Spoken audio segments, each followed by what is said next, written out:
என் பெயர் சாந்தி. கணவர் பெயர் செல்வராஜ். எனது மகன் எஸ். விக்னேஷ். எனது மகனும் இந்த போட்டியில் பங்கேற்பாளராக உள்ளார். சொந்த ஊர் போடிநாயக்கன்பட்டி. கோத்திரம் சனமங்கலத்துடையான். இருப்பிடம் சேலம் அஸ்தம்பட்டி. பிறந்த நாள் 11/3/1978. தாய்மொழியாம் தமிழ் மொழியை வணங்கி அனைவருக்கும் எனது பணிவான வணக்கத்தினை தெரிவித்துக் கொள்கிறேன். அதிகம் அறியப்படாத சுதந்திர போராட்ட வீரர்களின் தேசப்பற்றும் போராட்டமும் என்ற தலைப்பில் நான் மருது சகோதரர்கள் பற்றி பேசப்போகிறேன்.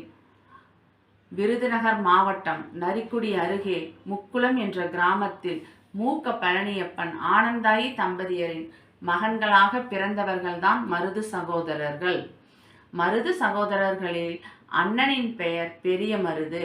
இவர் 1748ஆம் ஆண்டு பிறந்தார்.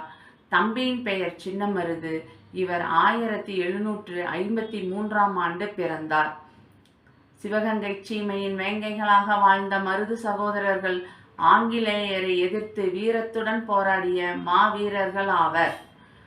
சிவகங்கை சீமையின் ஆண்ட மாமன்னர் முத்துவடுகநாதர் மருது சகோதரர்களின் போர் திறமைகளைக் கண்டு படை தளபதிகளாக நியமித்தார்.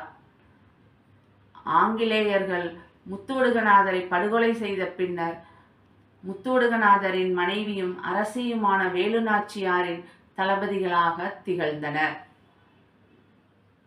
ஆங்கிலேயர்கள் சிவகங்கை சீமையை கைப்பற்றிய போது விருப்பாட்சி காடுகளில் வேலுநாச்சியாரும் மருது சகோதரர்களும் தலைமறைவாக வாழ்ந்து ஆங்கில படைக்கு எதிராக படைகளை திரட்டினர். பின்னர் ஹைதர் அலி உதவியுடன் ஆங்கிலேயர்களை வீழ்த்தி சிவகங்கை சீமையை மீட்டனர் வேலுநாச்சியாரும் மருது சகோதரர்களும். இந்த காலகட்டத்தில்தான் பாஞ்சாலங்குறிச்சி பாளையக்காரரான வீரபாண்டிய கட்டபொம்மன் ஆங்கிலேயரை எதிர்த்து வந்தார்.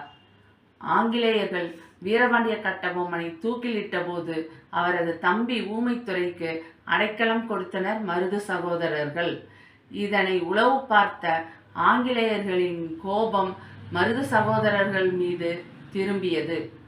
இதனை அடுத்து மருது சகோதரர்களுக்கும் ஆங்கிலேயர்களுக்கும் யுத்தம் மூண்டது. 1785ஆம் ஆண்டு முதல் 1801ஆம் ஆண்டு வரை போராடினர் மருது சகோதரர்கள். பீரங்கி படையுடன் வந்த பரங்கியரை வேல், கம்பு, வீச்சருவால் கொண்டு ஓட ஓட விரட்டிய பெருமை மருது சகோதரர்களையே சாரும். வீரமங்கை வேலுநாச்சியார் ஓய்வெடுக்க விரும்பியதும் 1790ஆம் ஆண்டு மருது சகோதரர்களின் ஆட்சியின் கீழ் வந்தது சிவகங்கை சீமை. மருது சகோதரர்களின் படைக்கு தேவையான உணவு, ஆயுதங்கள் அனைத்தும் இலங்கையிலிருந்து தொண்டி கடல் வழியாக ஏராளமாக வந்து குவிந்து கொண்டிருந்தன. இந்நிலையில் மருது சகோதரர்கள் சரணடையாவிட்டால் காளையார் கோயில் கோபுரம் தகர்க்கப்படும் என அறிவித்தது ஆங்கில அரசு. காளையார் கோவில் கோபுரம் காக்கப்பட வேண்டும் என்பதற்காக வெள்ளையர்களிடம் சரணடைந்தனர் மருது சகோதரர்கள்.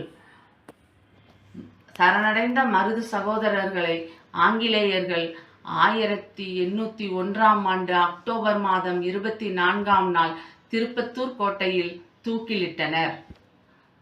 இறந்து போன மருது சகோதரர்களின் உடல்களுக்கு அருகே செல்ல அஞ்சி நடுங்கினர் ஆங்கிலேயர்கள்.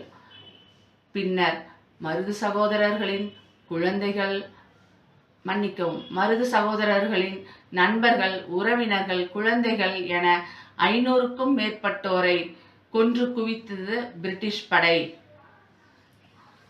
இதன் பிறகு 3 நாட்கள் கழித்து அக்டோபர் மாதம் 27ஆம் நாள் மருது சகோதரர்களின் இறந்த உடல்கள் கீழே இறக்கப்பட்டு தலைகள் தனியாக துண்டிக்கப்பட்டு காளையார் கோயில் முன்பாக இருந்த சிறிய அறையில் அடக்கம் செய்தது ஆங்கில படை. இதனை தொடர்ந்து ஒவ்வொரு ஆண்டும் அக்டோபர் மாதம் 27ஆம் நாள் ஒற்றுமையுடன் வாழ்ந்த மருது சகோதரர்களின் நினைவு தினம் அனுசரிக்கப்படுகிறது. தாய் மண்ணை காக்க தன்னுயிரையும் இந்த மருது சகோதரர்களின் தியாகத்தையும் வீரத்தையும் என்றென்றும் போற்றி வணங்குவோம் என்று கூறி விடை பெறுகிறேன். நன்றி, வணக்கம். வந்தே மாதரம்.